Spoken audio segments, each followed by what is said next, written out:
Let's see the use of this idiom through the conversation. So let's start. Hey Nisa, I have heard that you gave a presentation at the conference yesterday. How did it go?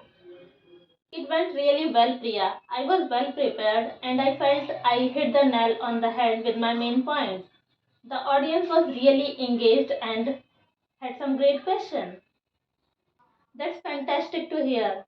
I know public speaking can be challenging for some people. It used to be, but with practice it became a piece of cake for me.